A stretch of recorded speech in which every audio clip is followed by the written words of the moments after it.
एक ही छोटी सी स्टोरी है, गुरु स्टोरी, बहुत बढ़िया है, इंटरेस्टिंग है।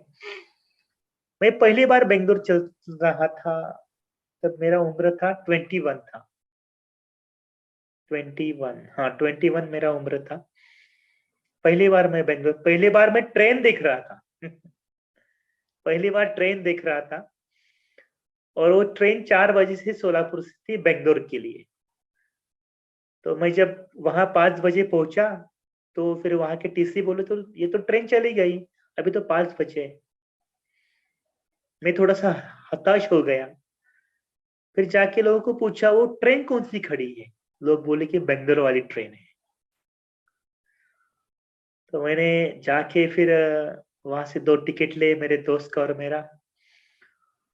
क्योंकि वो टिकट देने वाला भी शॉक हो गया था कि ट्रेन अभी तक कैसी खड़ी है। जैसे ही मैंने उस ट्रेन के अंदर एक पाँव डाला, वो ट्रेन का हॉर्न बज पड़ा और वो ट्रेन चल पड़ी। बस वो मेरे लिए वो ट्रेन रुकी थी।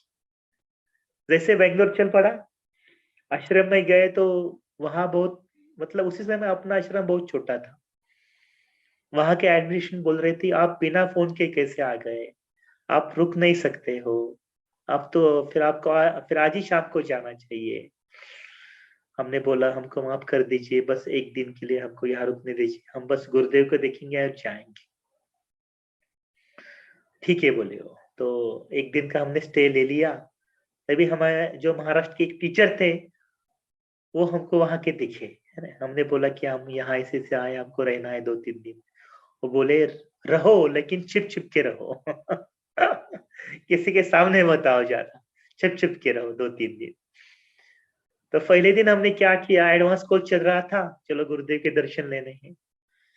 तो एडवांस कोर्स के सत्संग में जा बैठे विशालक्षी मंडप में। उसी साल उनका इनॉग्रेशन हुआ था विशालक्षी मंडप का, 2003 में। तो जा बैठे, तो हमने देखा कि जिनका बर्थडे है उनको ही गुरुदेव मिलते हैं। तो पहले दिन तो दर्शन नहीं हुआ। दूसरे दिन हमने क्या किया, गुलाब का फूल लिया, माला लिया, हमारा भी बर्थडे है, ऐसे करके उस लाइन में हम घुस गए। दूसरे दिन सत्संग के बाद लाइन में घुस गए, तो गुरुदेव ने 5 लोगों को दर्शन दे दिया, बर्थडे किया और बोले कि आगे वाले झूठ वाले हैं, सारे नकली लोग हैं। सारे नकली लोग आ गए हैं आगे।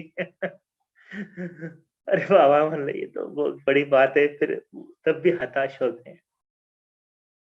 तो वहां से मैं और मेरा दोस्त चल पड़ा गंगा कुटीर। तब वो टैंक था, गंगा टैंक था, और उसके नीचे बहुत बड़ा पत्थर था।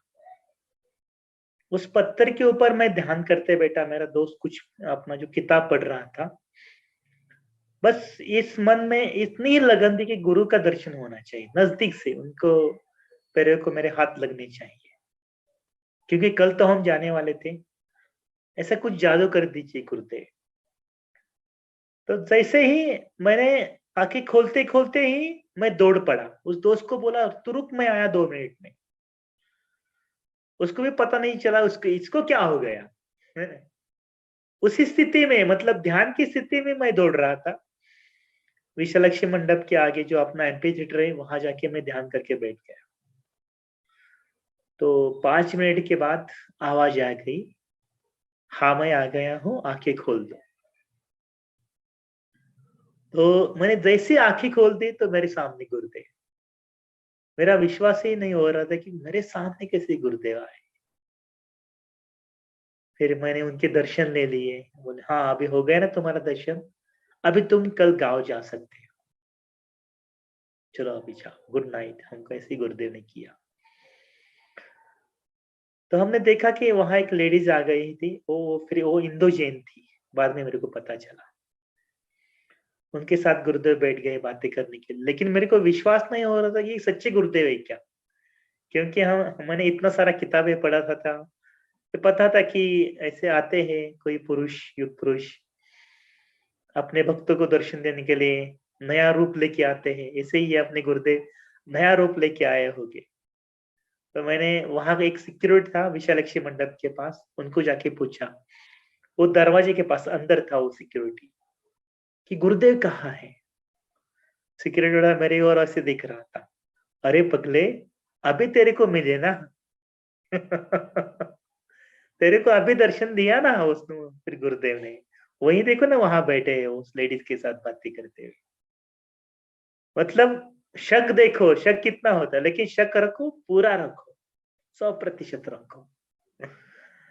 और बस इतने सारे जीवन में ऐसे सारे, बस सारा जीवन उन्होंने संभाला है। कितना बार मृत्यु के मार्ग से हम टले हुए हैं, कितना बार एक्सीडेंट होते हुए बचे हुए हैं। सारा जीवन उन्हें संभाल के रखा।